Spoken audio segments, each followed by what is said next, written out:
اعوذ باللہ من الشیطان الرجیم بسم اللہ الرحمن الرحیم الحمد للہ رب العالمین وصلی اللہ علی محمد وآلہ الطاہرین اللہم صلی علی محمد وآل محمد وعجل فرجہم۔ 8واں درس چل رہا تھا، کس چیز کے بارے میں تھا عرفان؟ 8واں درس جی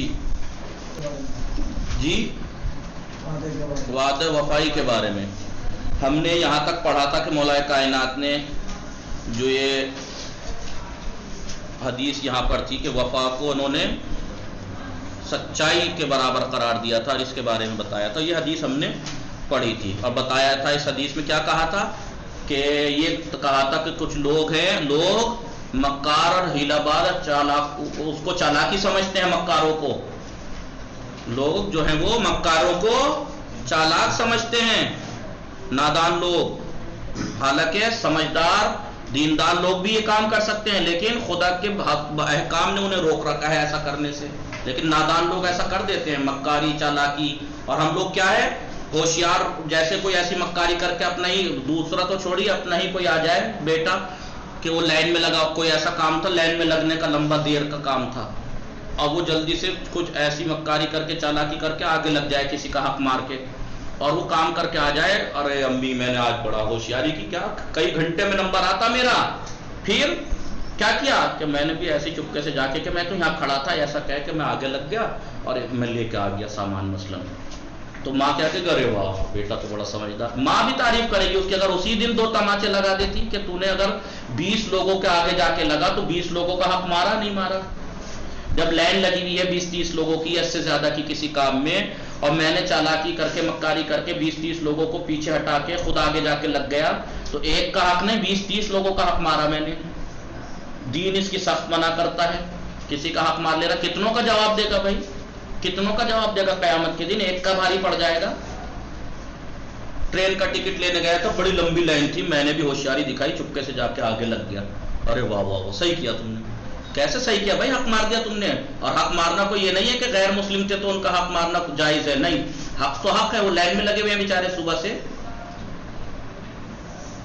اور اب مولا کیا کہتے ہیں، آپ لوگوں کو کیا ہو گیا ہے جو ایسے لوگوں کو چالاک سمجھتے ہو، آپ لوگ ہو کیا گیا ہے آپ کو کہ چالاک سمجھتے ہو ایسے لوگوں کو؟ کیا کہا یہاں پہ دیکھیے، خدا ان کو نابود کرے۔ یہ دیکھیے ہم مولا کیا کہتے ہیں، یہ وفا جو ہے وہ سچائی ہے، میرے نزدیک اس سے زیادہ اطمینان بخش کوئی سپر اور کوئی ڈھال نہیں ہے، جسے خدا کی طرف کا علم ہوتا ہے، یعنی جو خدا کو جانتا ہے، خدا کو مانتا ہے، وہ کبھی مکاری نہیں کرتا۔ ہم اس زمانے میں زندگی بسر کر رہے ہیں، اس زمانے میں جی رہے ہیں جہاں اکثر لوگ ہیلا گری اور دھوکہ دڑی کو چالاکی سمجھتے ہیں، اور نادان حضرات ایسے لوگوں کو چالاک اور چالاگر سمجھتے ہیں، وہ دھوکہ دڑی کر کے اپنے آپ کو چالاک سمجھتے ہیں، اور نادان لوگ ان کی تعریفیں کرتے ہیں، ہاں بھائی اسے بہت اچھا آئیڈیا نکالا تم نے۔ تو انہیں کیا ہو گیا ہے، مولا کہہ رہے ہیں کیا ہو گیا ہے ان لوگوں کو کہ جو ایسے لوگوں کو چالاک کہتے ہیں، خدا نابود کرے انہیں۔ البتہ جو چالاک اور سمجھدار لوگ ہیں وہ ہیلا گری اور چارہ گری بھی جانتے ہیں، لیکن کرتے کیوں نہیں وہی مکاری؟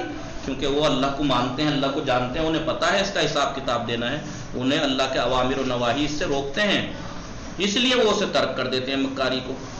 چالاکی وہ بھی کر سکتے تھے، لیکن جنہیں دین کی پرواہ نہیں ہوتی وہ کر دیتے ہیں یہ کام کہ بھائی وہ 100 روپے کا مال تھا، پاپا دکان میں میں بیٹھا تھا، آپ گھر گئے ہوئے تھے، 100 روپے کا تھا، میں نے 150 بتا دیے اسے، اور انہوں نے سوچا کم کرتے کرتے بھی 130 پہ آ گیا، وہ میں نے 130 پہ بھیج دیا، 30 روپے ایکسٹرا مار دیے میں نے، ارے واہ بیٹے نے تو اچھی دکانداری کر دی۔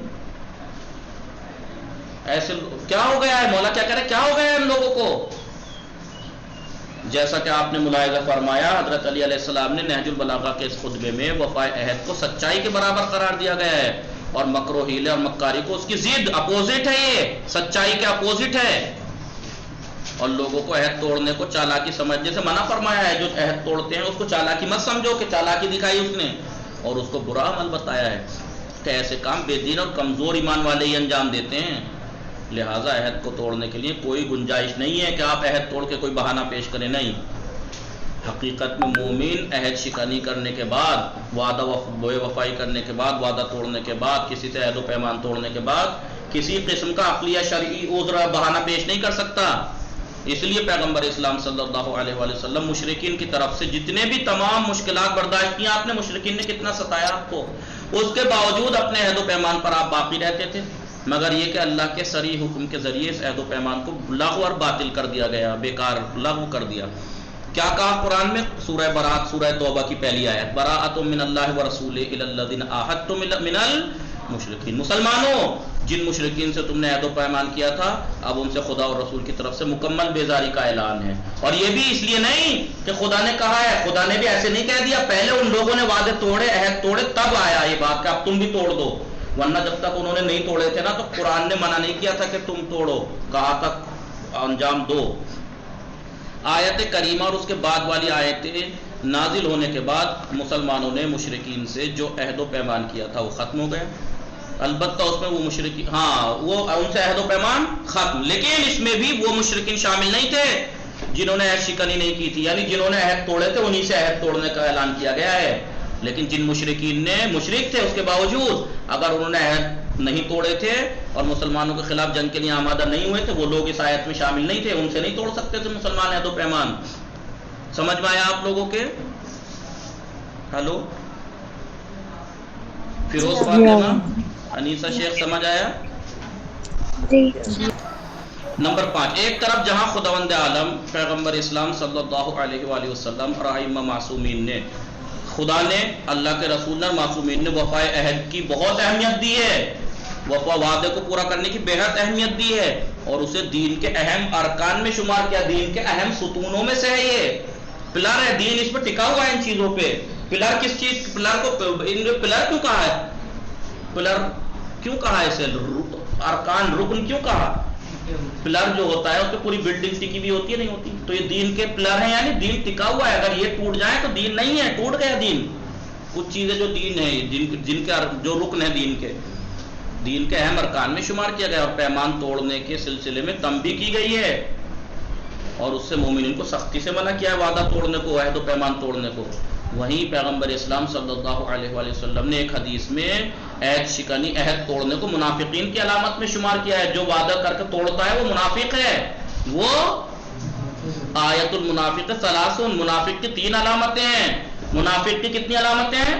منافق کا مطلب پتہ ہے آپ لوگوں کو؟ سید 321، کیا نام ہے آپ کا؟ رخسار فاطمہ۔ جی رخسار فاطمہ۔ رخسار، میں پھر بھول گیا تھا، رخسار ہوئی صدق میں نازیہ بطول۔ منافق کا معنی معلوم ہے آپ کو؟ آقا منافق اسے کہتے ہیں جو سامنے کچھ ہو پیچھے کچھ ہو۔ ہاں میں آپ کو بتاؤں، دیکھیے آپ لوگ میں سے جنگل میں کون گیا ہے آپ لوگوں میں سے؟ ہم۔ جب آپ نے گیہوں کے کھیت کٹتے ہوئے دیکھے ہوں گے تو وہاں پہ جب زمین خالی ہو جاتی ہے تو آپ نے بڑے بڑے بل دیکھے ہوں گے، دیکھیں ایسا لگتا ہے جیسے سانپ کے بل، اور وہ ایک بل ادھر سے دیکھیں گے تو اتنا بڑا ہے، تھوڑی دور جا کے دیکھیں گے تو اتنا سا ایک بل ہے، تو یہ چوہا ہوتا ہے اس کے اندر۔ کیا ہوتا ہے؟ چوہے کیا کرتے ہیں؟ بل بناتے ہیں، ایک طرف سے بڑا منہ ہوتا ہے اور اس کا ایک راستہ اور نکلنے کا ہوتا ہے، دور جا کے چھوٹا سا راستہ۔ اس چھوٹے سے راستے جی اس چھوٹے سے راستے کو کہتے ہیں نافقہ۔ کیا کہتے ہیں؟ نافقہ۔ کیوں کہتے ہیں اسے نافقہ؟ اور منافق کو منافق کیوں کہتے ہیں؟ اس نافقہ سے نکلا ہے منافق۔ کیوں کہتے ہیں؟ چوہا اپنا روز کا کام ادھر سے کرتا ہے بڑے بل سے، لیکن جب خطرہ آتا ہے تو چھوٹے بل سے نکل کے بھاگ جاتا ہے۔ جب خطرہ آتا ہے تو منافق کیا کرتا ہے؟ چہرے پہ کچھ ہے لیکن ایک راستہ بچا کے رکھتا ہے بھاگنے کے لیے، ایک راستہ، ہاں جیسے ہی ایسا رہے گا، جیسے ہی کوئی بات ہوگی نیچے سے نکل لے گا پیچھے کو، یعنی 2 منہا جسے کہتے ہیں۔ کیا کہتے ہیں؟ منافق کو 2 منہا ہی تو کہتے ہیں۔ منافق کو منافق اس لیے کہتے ہیں کہ وہ 2 منہ وہ رکھتا ہے، 2 منہ ہے اس کے، جیسے اس چوہے کے سوراخ کے 2 منہ ہے نا، ایسے ہی اس کے کہ ادھر سے کچھ رہے گا، جیسے ہی کوئی ادھر سے کچھ نکل جائے گا۔ سمجھ میں آئی آپ لوگوں کہ کیوں منافق کو منافق کہتے ہیں؟ اصل میں منافق ہے نافقہ سے، اور نافقہ کہتے ہیں چوہے کے کھیتوں میں چوہے کے اس بل کو کہ جس کا ایک منہ بڑا ہوتا ہے اور ایک فرار کرنے کے لیے پیچھے سے ایک چھوٹا راستہ ہوتا ہے اس میں، اس لیے منافق سے، کیونکہ اس کے 2 منہ ہوتے ہیں، ایسے منافق کے بھی ہوتے ہیں، اس لیے اس کو وہ منافق کہتے ہیں۔ اگر جو دل میں بغض رکھتا ہے؟ جی منہ پہ کچھ ہے، دل میں کچھ ہے، جی آیت المنافق ثلاثن، اس کی 3 علامتیں ہیں منافق کی. اذا حدث کذبا، جب بھی بولے گا جھوٹ بولے گا، جب گفتگو کرے گا جھوٹ بولے گا. پہلی علامت کیا؟ آپ سے کوئی پوچھے منافق کی کتنی 3 علامتیں، کتنی علامتیں؟ 3 علامتیں. یا کوئی پوچھے منافق کی کتنی علامتیں بیان کی رسول نے؟ 3. جب گفتگو کرتا ہے تو جھوٹ بولتا ہے. اذا وعد اخلف، جب وعدہ کرتا ہے تو وعدہ خلافی کرتا ہے. وَإِذَا اؤْتُمِنَ خَانَ، جب اسے امانت دی جاتی ہے کچھ تو اس امانت میں خیانت کرتا ہے. یہ منافق کی علامتیں ہیں. کتنی علامتیں؟ 3. جب گفتگو کرتا ہے تو جھوٹ بولتا ہے، عہد و پیمان جب کرتا ہے تو توڑ دیتا ہے، جب کوئی امانت دی جاتی ہے تو خیانت کرتا ہے. یہ منافق کی علامتیں ہیں. حضرت علی علیہ السلام علی کا اشتر سے فرماتے ہیں ایاک ان تعدہم، خبردار مالک ایسا نہ کرنا کہ لوگوں سے وعدہ کرو اور اسے پورا نہ کرو. فتتبع موعدک بخلفک، ٹھیک ہے. والخلف یوجب المقت عند اللہ والناس، یہ وعدہ خلافی جو ہے نا اللہ اور لوگوں کے غضب کا سبب بنتی ہے. اللہ بھی غضبناک ہوتا ہے، لوگ تو ہوتے ہی ناراض. کیونکہ ظاہر سی بات ہے اگر کوئی انسان وعدہ کر کے توڑے تو لوگوں میں جب پتہ لگے گا کہ بڑا وعدہ خلاف انسان ہے، اس قابل بھروسہ نہیں ہے، اور اللہ بھی ناراض ہوتا ہے. قال اللہ تعالی، اللہ فرماتا ہے قرآن میں کبر مقتا عند اللہ ان تقولوا ما لا تفعلون، اللہ کے نزدیک یہ سخت ناراضگی کا سبب ہے کہ تم وہ کہو جو عمل نہیں کرتے، وہ بات کہو جس پر عمل نہیں کرتے. یعنی وہی کیا وعدہ خلافی کہو کچھ کرو مت. امام جعفر صادق علیہ السلام فرماتے ہیں عدت المومن اخاہ نذرون، مومن کا مومن سے وعدہ کرنا، مومن کا اپنے مومن بھائی سے وعدہ کرنا نذرون، ایک نذر ہے، یہ ایک طرح کی نذر ہے. نذر جانتے ہیں؟ وہی میں نے نظر کی کہ اگر میرا بیٹا بیماری سے شفا مل جائے، پہلے تو بیٹا ہو اللہ کرے، پہلے انتظامات پر ہوں اس کے بعد. مثلا جس کے ہیں خدا نخواستہ اگر کوئی بیمار ہو جاتا ہے تو نظر کرتے ہیں نہیں کہ اگر یہ ٹھیک ہو جائے تو میں 3 دن کے روزے رکھوں گا یا ایسا کروں گا یا ویسا کروں گا. اور اگر نظر کو توڑ دیا، اگر جو باقاعدہ لفظ ہیں ان لفظ کے ذریعے سے نظر کی جائے، پھر اگر وہ نظر پوری نہ کی جائے تو کفارہ واجب ہے. تو کفارہ واجب ہوتا ہے، 3 دن کے اس کے روزے رکھو یا یہ کرو، 10 مسکینوں کو کھانا کھلاؤ، اس کے نظر کے کفارے ہیں نظر توڑنے کے. مومن کا اپنے مومن بھائی سے وعدہ کرنا بھی ایک طرح کی نظر ہے، لیکن لا کفارہ لو، اس کا کوئی کفارہ نہیں ہے، اس کا بڑا اتنا سخت ہے یہ. فمن اخلف فیخلف اللہ بدءا، جس نے بھی کوئی، اس کا کوئی کفارہ نہیں ہو سکتا مومن بھائی کا مومن بھائی سے وعدہ توڑنے کا. البتہ اگر وہ اس عہد کی مخالفت کرے تو اگر اس نے کسی سے عہد و پیمان کیا وہ توڑ دیا، اس سے پہلے کہ وہ اس سے توڑے اس نے خدا سے عہد و پیمان توڑا ہے. ایک طرح سے کیا کیا ہے؟ اس نے خدا کی مخالفت کی ہے ایک طرح سے، اور اس کی ولمقتہی، اور اس کی ناراضگی کے اسباب فراہم کیے ہیں. وذالک قولہ، اور خداوند عالم کا قول ہے یا ایھا الذین آمنوا، اے مومنو لما تقولون ما لا تفعلون، تم وہ باتیں کیوں کہتے ہو جو جس پر عمل نہیں کرتے، یعنی وعدہ کر کے پورا کیوں نہیں کرتے. وکبر مقتا عند اللہ، یہ اللہ کے نزدیک سخت ناراضگی کا سبب ہے ان تقولوا، کہ تم وہ بات کہو ما لا تفعلون جس کو تم انجام نہیں دیتے، جس پر عمل نہیں کرتے. سمجھ میں آئی بات؟ مومن کا مومن بھائی سے وعدہ کرنا بھی ایک نذر ہے جس کا کوئی کفارہ نہیں ہو سکتا. کیا آپ کہہ دو کہ بھائی میں نے وعدہ توڑ دیا تھا کہ لو چلو اس کی جبران کر لیا، میں نے ایسے روزے رکھ لیے، یہ کر لیا، نہیں.